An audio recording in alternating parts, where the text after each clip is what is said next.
Happy Thursday, everyone, and welcome to the Early Edge, brought to you by BetMGM, the sports book born in Vegas. We've got a great show today, talking a lot of baseball and a lot of Thursday night football, and talking to you and reading out your picks as well. I see you, Reed Phillips and Mark and Matt and David Talk, Samuel. Thanks for being in here. Hit the like button. Let's see what we did yesterday. Recap screen kind of short here, right? Because we had some picks that were kind of in the future, and yesterday's slate was a little rough, and it's rough for us because we go 1-2 here. We hit Mariners money line easy. We hit the afternoon play. Kevin Gausman, I believe he had 3 Ks through 2, and then just completely flattened out. Had a good game, but couldn't get the Ks going. 1-2 overall. Martin Green still has a play pending. Now, we got a lot of sports pending on this Thursday, so let's go ahead and bring in the stars of the show. It's Thursday, so we got the sniper, we got the maestro, we got Mike McClure. Sniper, I got to give you some compliments because I don't think you were on the show yesterday, but a lot of people were complimenting you in the chat for that Aaron Judge home run that you called. These are kind of unofficial/official plays when you're on. So I got to ask you, you don't have to have it right when you give out your picks, but are you going to give us the benefit of a home run pick today as well? Yes, absolutely. It was a couple weeks ago. I noticed that there were several people in the chat every day that were always like, "Hey, give me a home run pick." So I've been coming prepared with one. All right. I aim to please, man. I'm a man of the people. Larry, is it going to be MLB or NFL today? Oh, for me, it's going to be NFL. I'm going to leave the MLB to the sniper. All right. And Mike McClure, I'm going to see you at 11 o'clock for FFT DFS. But what are we going with today? Is it going to be NFL, MLB, or something else? NFL for sure. Love a good primetime game in the NFL. It's funny. I actually have found way more market inefficiencies in primetime games this year than some of the others, which is generally over the last 15 years in the NFL. It's been the exact opposite of that. So always fascinating to see. I think the thing on just the short week really, really helps.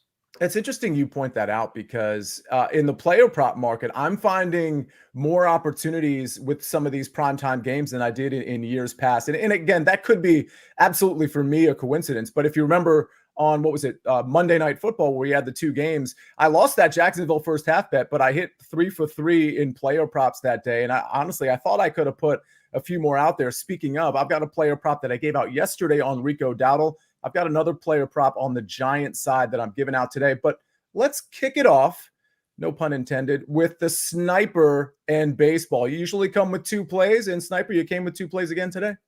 Yeah, we're going to start in the Bronx with the Yankees, and since Sia gave me permission the other day to go with a little bit of juice, I'm going to go with the Yankees at minus 142 right now. I actually saw it as high as 148 other places. In the 140s there is a decent number. The Orioles have taken the first 2 games of this series to cut the Yankees lead to 4. I think that it's time for a little bit of evening out here, and the Yankees are going to grab this one. Good pitching matchup here. Garrett Cole, Corbin Burns, 2 former Cy Young winners on the mound.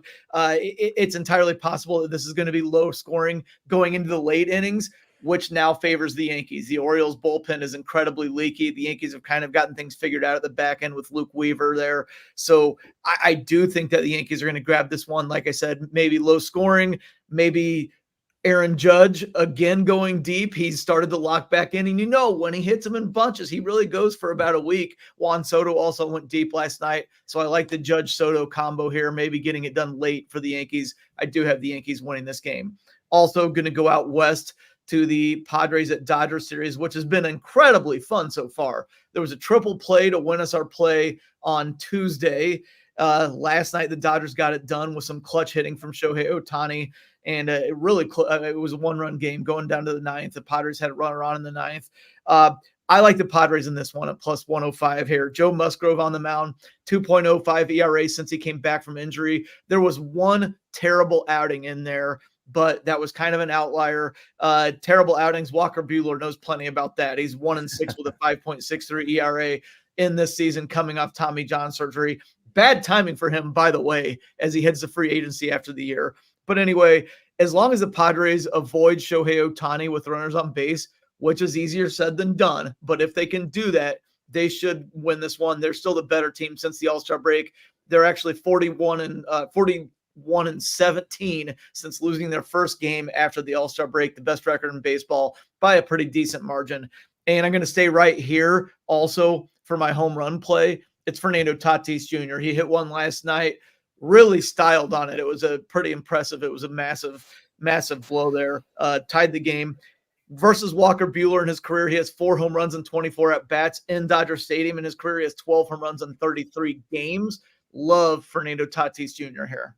Yeah, I was watching that game, Sniper. I got to admit, I had a live play on the Padres. I think I put it in when they were up like 2-1. So I was kind of getting it at like -120, -125. Long story short, when Tatis hit that home run to tie it up because they had given up the lead. Yes. Yeah, but I honestly thought he was going to get Machado hit the way he was trotting around the bases and showboat. I guess that doesn't happen as much anymore. Thank goodness. Not much nowadays. Yeah. He hit that 450 feet. That was really, really impressive. Real quick, because I'm a first 5 guy. If I wanted to take Musgrove and company first 5, you don't mind that. I'm sure the juice is a little different. I love that. I'm sure there's some juice on that. I didn't actually look, but yeah, I mean, with Musgrove against Buehler, the way Buehler's been going this year, sure, you would think that the Dodgers or the Padres would be favored on that. But the Dodgers are favored for the whole game. The Padres are plus money, so maybe it's not. Maybe it's close. And Otani getting that hit late. It's classic Otani's 0-2 count. Anyway, this guy is, I think, the best of all time. Is it, Sniper, real quick before we move on to football, is he the best of all time? Are you ready to say that because of what he can do on the mound and with the bat? I think we've discussed this before on here. I think that I still need a little bit more longevity. The greatest of all time, I feel like we need to see it longer, but I think that it's pretty obvious that he's the most talented player in history. Between the pitching and the hitting, I know we have Babe Ruth, but his pitching did not overlap near as much as Otani has so far, and Otani is going to continue to pitch. And when you add in the base running and all that, and how much tougher today's game is with all the different pitches that they see, which they didn't see back in Babe Ruth's day, I think that he is the most talented player ever. That was a very lawyerly way to rephrase my question. And I think that's a great answer, though. Most talented of all time. Let's see about the longevity to say best of all time. We got a really good, I don't want to say an all-time promotion from BetMGM, but a really cool promotion that I think all of you plan on using tonight. We've all had our first touchdown bet called back before, and BetMGM is giving you a second chance with BetMGM's Pro Football Second Chance. Place any first touchdown score bet, and if your player doesn't score first but scores second, get your entire stake back in cash. No opt-in required. Here's how it works. Place a pregame straight first touchdown score bet in any NFL game. If your player scores the first touchdown in the game, win your wager as normal. If your player scores the second touchdown in the game, you'll get your stake back in cash. It's that simple. Log into BetMGM for more details. We got to get to some Thursday night football bets. Sniper, go ahead. Padres first 5s -110. And I like that play. All right. I think I'm going to be in on that play, Sniper. Maybe I'll even put it in a SportsLine, and I'll just I'll give you most of the credit in my write-up because I haven't made a first 5 play in quite some time. I'm convinced. Real quick, before we go to break and before we give out our Thursday night football picks, because we got a lot coming. Hit the like button if you haven't already. Danny Brasco, I see you in the chat. Your first touchdown score. I want to get ahead of this because we've got the primetime crew coming at you at 7:15 tonight. And they're going to have first touchdown scores, and I'm sure they're going to have some good picks. But I'm going to tell you the pick, which you can use this second chance promotion on. You use it however you want. You can use Mike McClure's way, which is usually smarter than my way. Jake Ferguson's going to be your first touchdown score, folks, at plus 1,200 on BetMGM. I'm just telling you right now, I'm trying to get ahead of it because Jake Ferguson might be on the night show. I want to take credit for it right here, right now. Jake Ferguson, first touchdown, BetMGM, plus 1,200. Let's go to a break. Hear a message from our partners. CBS Sports HQ, giving you college football coverage unlike anyone else. We're talking Big Ten. Pre- and post-game coverage. Are you encouraged with the way that this team responded? Along with breaking news. A lot of movement in the rankings this week. Highlights and expert analysis. That streak could be in jeopardy here. Sure. What was your main takeaway from this game? How impressive was his domination? That really changed the football game. Let's go ahead and have some more fun. Another wild ending. The chaos continues. Turn to CBS Sports HQ. We're back on the Early Edge, presented by BetMGM, the sportsbook born in Vegas. Mike McClure, you're a first quarter guy, you're a full game guy, you're a college football guy, NFL, tennis, baseball, you name it. And Mike McClure does it, including FFT DFS today at 11 o'clock with me, Mike, and Meg Schaup. 11 o'clock, that would be in less than an hour. Let's talk about the Cowboys. Let's talk about a potential first quarter bet. Yeah, I like the Cowboys in the first quarter. You can find this minus half a point, even money. It simply implies 50% chance they are leading the football game at the end of the first quarter. I make the number 55%. It means we should see minus a half a point at minus 122. So love the price point. When I look at Dallas here, they're coming off a loss. You can call it a bad loss if you want to. I don't think that they're as bad as what they've looked like in certain times. So I like Dallas in this game. But when you look at what's going on here, they have to play from in front. They have to start fast. They have an excellent passing attack, and they've got one of the best receivers in the game in CeeDee Lamb. He's been extremely vocal this week and really this season early following the 2 losses. I personally think they go to Lamb early and often. But the real thing you have to consider with Dallas is also Brandon Aubrey in that kicking game. They're essentially good from 60 yards in most conditions. That is a significant thing to talk about when you're talking about the average starting field position around the 30-yard line this season. I think this is a great spot to back Dallas early because I think they have a good script to drive out of the locker room, and I think they hit that Giants secondary. The Giants secondary, it's bad to begin with, but they're definitely beat up down 2 corners going into this game. I have them ranked 28th in terms of defensive EPA against the pass. I expect good things from Dallas, and I expect it to be early. Again, a field goal gets us there, which I think is a very likely outcome, but it wouldn't shock me at all to see Dallas march down the field, put 7 on the board on their opening drive. So give me Dallas here, backing them in the first quarter, lay the half a point. Currently, you can find this at even money. I absolutely love it. And I sit corrected because Joe Neuenfeld says, hey, Mike does even more than you said. See, he does golf and NASCAR as well, which is absolutely true. Not just picks, but DFS picks as well across all of these sports. Mike, did I leave anything out? I mean, I'm sure there's little random things, but nothing regularly. I do like to play a little UFC, as some know as well, but that's mostly only for pay-per-view cards. All right. Speaking of UFC, Danny Brasco in the chat, ask him anything you want. Well, listen. If Mike is right, and he usually is, and the Cowboys pounce early and grab a lead, that's probably good for the Rico Dowdle prop I gave out yesterday, especially if they have a positive game script. It's also good for the the Giants pass catchers on the other side, not in a neutral game script, but in a negative game script. That's kind of what I'm counting on here for this next prop, although I think Wandale Robinson can get there in a neutral, maybe even a positive game script as well. Here's what I need from him. I need his over 33.5 receiving yards. This guy has 24 targets through 3 games. I know we're talking about Malik Neighbors, and we should be talking about Malik Neighbors, but next to him, Wandale Robinson is actually been really good. Against Washington, I believe he only had 4 targets, but the other 2 games where they were trailing, he had a ton of targets, 20 total across those 2 games. I think that's what we're going to see today. For the record, Dallas plays a lot of zone defense. They try to take away your wide receiver 1. They're not going to be able to take away Malik Neighbors, but I do think underneath, we're going to see Wandale Robinson, especially again in the negative game script. I think Daniel Jones is going to find Wandale as his comfort zone because the tight end position for the Giants, it's not really that guy. It's not Theo Johnson. So give me Wandale Robinson over 33.5 receiving yards. I think he's super under the radar. I noticed his receptions prop was 4.5. I actually think he does get to 5 reception. That's plus money, but I'd rather take the yards here. It's going to be a lot of underneath stuff, so he's probably going to need to get 4 catches to get there, but I do think he does it on 4 catches. Give me Wandale Robinson's over. All right, we got, hopefully this game script goes according to plan. And even if it doesn't, that's okay. But hopefully the Cowboys do jump out early. And hopefully we hit Rico and Wandale Robinson. And then Larry, you have a guy that has, speaking of going unnoticed, this guy, I think everybody just kind of assumed, hey, he's washed. He's not very talented. And frankly, I don't, maybe that's true. But he has flashed through 3 games and he's sort of resurrected whatever we thought about him. I think he's kind of like raised the level a bit. Talk to us about your prop.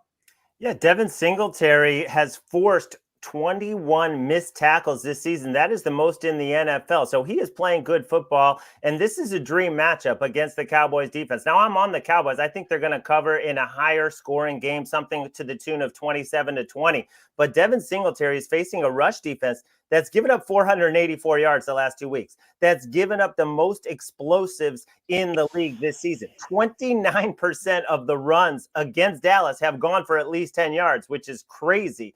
and he only has to get one 15-yard run to cash this prop. He's cashed it 2 of the 3 games so far with a 22-yarder and a 43-yarder. Obviously, Dallas knows they have to load up to stop the run. They've been so bad against the run, but I don't think you can fix it all on a short week. I just need one long run from Devin Singletary, and we cash this prop. All right. Yeah. Devin Singletary. I definitely looked at his combo prop, Larry. The line was just a little too high to take the over, rushing and receiving, but could be a good game for Devin Singletary for sure. I want to give a shout out to, and forgive me, I haven't seen all the comments, but it was CLE fan who I think called a WNBA over in the chat yesterday. That hit. Brad Morris, I believe he said in the chat, he hit 3 out of the 4 plays he put in the chat. So keep those picks coming. We'll try to give you the shout outs. Sniper, I did have a question. I can't remember who it was from, but Oakland money line. Any thoughts in that one? I saw it. It's the last game in Oakland ever, maybe, unless somebody moves back there. I don't think that moves the needle a ton for me, but I could see the play. I mean, you could argue right now that the A's at home would be more reliable than the Rangers anyway. Kamar Rocker, I actually have a play on SportsLine with him, but he's only thrown in the 70s in pitches, so 4 or 5 innings. And then it's the bullpen, and the Rangers bullpen is incredibly leaky. The A's can hit, so I could definitely see that play. Also, I saw several questions on Patrick Corbin Day with the Royals in D.C. Corbin's actually not that bad at home, and as Cheesy pointed out in the chat, he's actually really good during the day at home. The Orioles or the Royals offense has been totally unreliable since they started losing about a month ago. So I actually would stay away from that instead of loading up for Corbin Day. All right, fair enough. Mike, we had a question, and then Larry, I've got a question for you about Survivor from Joe Neuenfeld. But Mike, Brandon Aubrey, I know you don't normally do kicker props, but Kylie Reynolds was asking Brandon Aubrey over 1.5 field goals. Any thoughts there? I'm certainly not playing the under on it. Would lean to the over. I do, however, think that Dallas might have some success finding the end zone more so than field goals, but you can never rule it out because of end of half situation where you could definitely get that long 60-yarder to really go over that. So yeah, I know it's boring analysis, but there's no chance I'm playing the under and would lean to the over. Well, it's a kicker prop, so boring analysis was expected. Joe Neuenfeld, Larry Hartstein asks, well, he says, I'm still in circa. Oh, he was asking Mike, but I'm going to go to you, Larry, and then to you, Mike. I'm still in circa. How do you feel about Detroit? Larry, you go first. Well, first of all, congratulations, Joe, because there's only 642 people left out of over 14,000. More than 95% of the field has been obliterated, including myself. So I'm jealous of Joe, but I would play the Niners this week. George Kittle should be back. You just cannot see this Patriots offense keeping up. Brock Purdy's played really well. They should have won that game. That was a very fluky loss. That would be my play. I would save the Chiefs for later in the season when you have those 3-game slates later that you're going to need KC for. Mike, any thoughts on Detroit or what Larry said about San Francisco? Yeah, so I have San Francisco rated number 1. I have actually the Dallas Cowboys rated number 2 this week. And then it gets a really interesting after that. Bengals 3 and the Arizona Cardinals number 4. I know it won't be popular with people just watching the Commanders beat the Bengals, but those are my top 4. I'm currently leaning towards Dallas in this particular spot. If you look at Dallas's remaining schedule coming up, it is absolutely miserable for them over the next 6 games. They will be an underdog in probably 5 of the 6, maybe all 6, depending on the result tonight. Detroit, they should win. I love them. I love them against the spread. We'll talk about that later. I'm saving Detroit for week 11, where they host the Jacksonville Jaguars, who I think will essentially be eliminated from playoff contention already at week 11. So I am saving Detroit for week 11 as of now. But if you love Detroit and want to make sure you advance, I don't think it's the worst play despite a 3.5-point spread. Go ahead, Larry. I like that Arizona look, Mike, even though it's risky because no Austin Eckler. And if you watch that game, you saw how efficient and how he had the burst. Obviously, Brian Robinson, who I was on, did nothing that night, could not get going. But Austin Eckler adds an element to that offense they're really going to miss this week. Big time. Big time. Yeah. The Commanders, I love the Commanders, especially offensively, but that game against the Bengals was legit. Like it was a 7-on-7 game. Like you know who you should take in Survivor this week? Here we go. The Bears at home against the Rams. We're going to get it done this week. Mike, I'm going to ask you about that game because this show can only go so long on FFT DFS at 11. I know we talk spreads and props a little with our DFS plays. I am a little confused by that line at +3 specifically. Let's table that for now because you might be on the other side. I feel like the sharp side is probably the Bears with the sniper, but something for us to talk about in a little bit. Sniper, real quick before we get out of here and we get to the recap screen and all that. Somebody asked about Rocker 5+ Ks. Any thoughts there? Yeah, I played it on SportsLine. Hopefully everybody saw it before the show. But yes, like I said, he's going to be around 75 pitches. So if he's efficient for him, that's 5 innings. If he's inefficient, that's 4 innings. He can get to 6. If you want a sweat-free play, avoid it because you're going to have to sweat it out. He's going to get up around his limit, but I think he's going to get to 6 strikeouts. So that's I played it. Ramo, we're not going to answer your question because you put the question in 4 times. It's not the first time you've done that. Just please put it in once, maybe twice, a little late, like maybe 30 seconds later. But that's just kind of spam in the chat there. So hit us up maybe on the primetime show at 7:15 and we'll get that question answered for you. All right.